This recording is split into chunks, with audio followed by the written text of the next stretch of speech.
Welcome back to 22 Parents. Yeah, we're here. We're 22 Parents, just excited to talk about parenting once again. Thank you so much for coming back to our YouTube channel, and hope that you enjoy this video. Please leave a like and subscribe. Hit the notification bell if you want to be alerted when our videos are going online. And yeah, we're just excited to get into some more conversations today about our experience as parents. And maternity leave. And maternity leave. That's what we're diving in today. Yeah, that's what we're talking about today. Maternity leave, the few months that are just brand new, and what do you do, and all the things that are surrounding it. So I was able to get 12 weeks that I could use in any way I wanted to from my company because of the FMLA Act. Right. And that's FMLA Act, which is available to full-time employees who've worked at their company for a year at companies that have over 100 employees. You get 12 weeks that you can use in any way at your discretion. And so we had decided that based off of the time in which I had her and the job I was working, that I would take 8 full weeks off. And then with my last 4 weeks, I would separate it into half time. So I would be off half of the week, and that would extend out over 8 weeks. And I think it was a really good decision for us. Then I met someone who did like 10 and 4, and I was like, that's even greater idea. So I think next time I'll do 10 weeks off. Smart. Well, we've actually talked a little bit more about what we'd do next, so that's down the road. But what'd you get? I just took 2 weeks. But you didn't even get an actual official paternity leave. You just took 2 weeks of PTO, which we didn't realize. Yeah, I don't think that a lot of companies provide that for the employee. I don't think there's any government act that provides paternity leave for families, unfortunately. There might be some ways that you can hack it, like if you... It's not disability, but you know what I mean? Like, there's probably certain things you can do to get certain days off, but usually you just have to depend on the graciousness of your bosses, honestly, and like the company policy. That company does not offer paternity leave, so we just are just instructed to take PTO off. So that's what I did, and yeah, after that, I did not have a lot of time off. yeah, so, because we were. There was some miscommunication about what your paternity leave could look like. There was. So that was a little frustrating after the fact. But we were fine. We got through it. We were dealing with a baby anyway, so that's what our attention was focused on. That was the more important thing. And I'm finding a lot of guys, in my company and in other companies are just taking a week off, which I'm surprised at. I think our situation, I don't know if they've maybe got family in the area that can also watch, help, the wife out or their spouse or, whoever it is. But we don't have a ton of family, so I think it was more vital for me to stay here with you into that second week, just in case something happened, you just needed a relief, wanted to take a shower and not watching the kids. That's a huge thing, apparently. Didn't know about that until we started.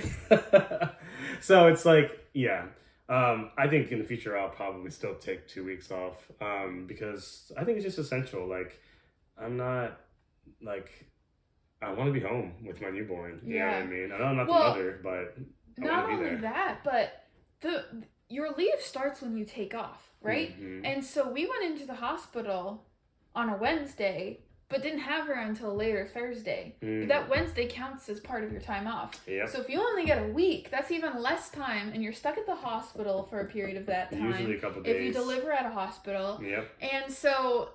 by the end of it, it's like it's been 1, 2, 3 days maybe at home with your kid, and then it's 40 weeks every week or 40 hours a week. Yep. And so it's just people who only do 1 week. I feel so sad because that's barely any time alone with you and your new family. I'm sure this is one of those things where there's a lot of different variables that go into it. Oh, and absolutely. So, it varies family by family, and I think do what's best for your family at the end of the day.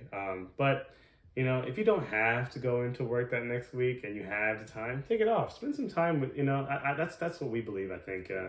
If for nothing else than for your sleep sanity alone. honestly.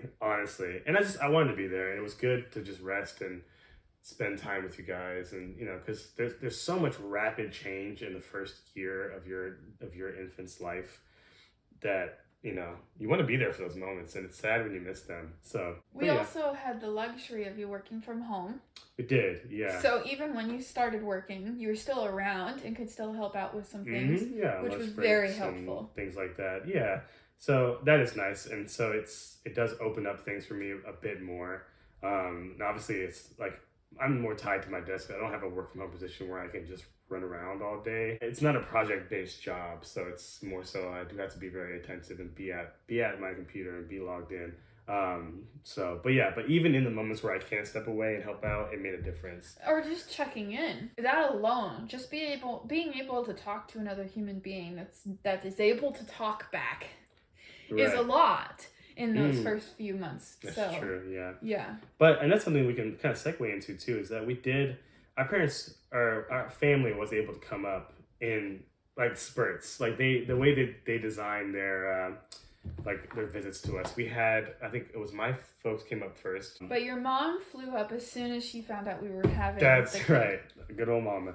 Yeah, so she came up and we had support from my mom and dad for about a week right after she was born, which was good. That was awesome. Yeah, and then about a month later, right, we had support from your family as well. Yes. Your sister and aunt. So that was great.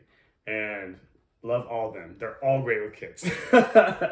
Don't have to worry with them. Hand it off to any one of them, and we feel safe. We can take a break. We probably might do a little bit like, oh, make sure you're doing this, but we don't feel like, we still have to be as attentive. So yeah, sure.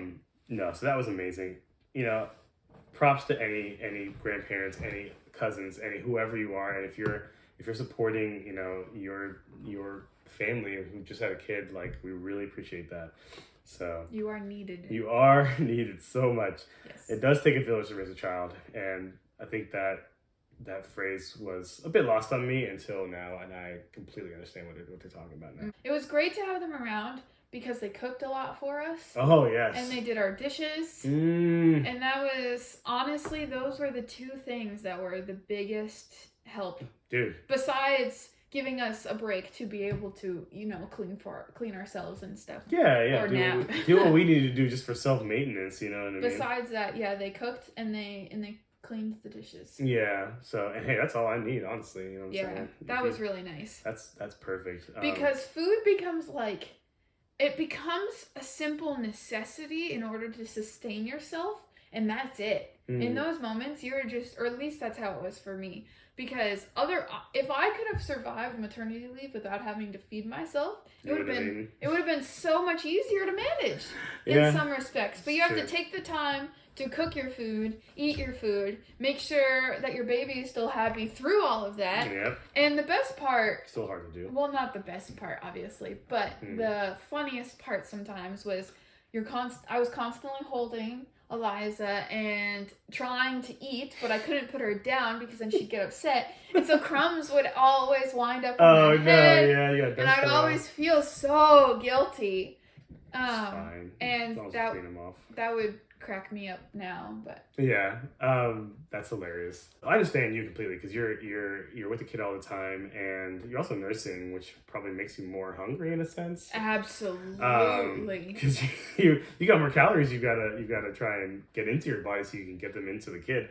I've never been hungrier or thirstier in my life. I think I do remember you eating a bit. I think at that time you were eating more than I do. Yep. Not that I'm like a huge eater, but obviously I eat more than you do on a normal basis. So that was I was like, oh my, you're eating a lot. But if you're nursing, it's what it is, eating for two. So Still, they don't talk about that.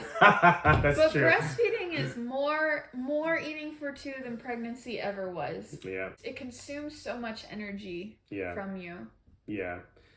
Yeah, I'd say, what was great also about, since we're kind of diving into the meal portion of all this, meal trains are amazing. I don't think I heard, you probably heard of them before I did, but I don't think I heard of those until I was probably like 23 or so, because I didn't have a ton of friends at that time who were having babies.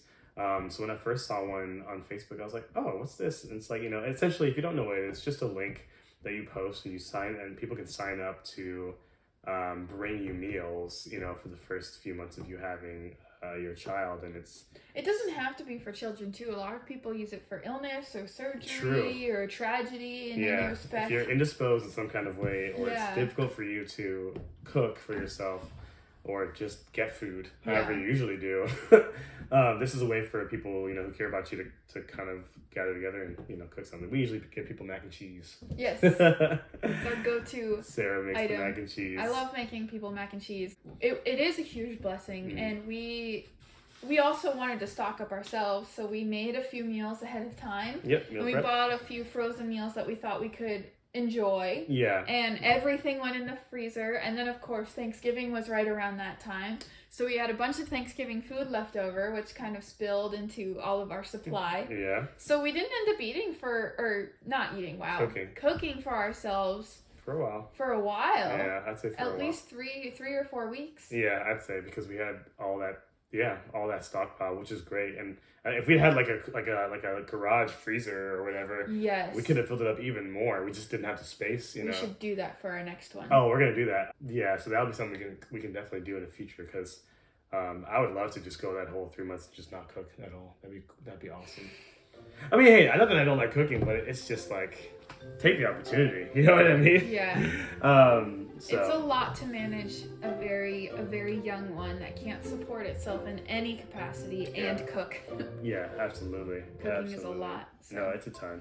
So, I guess we can take another break here. All right. All right.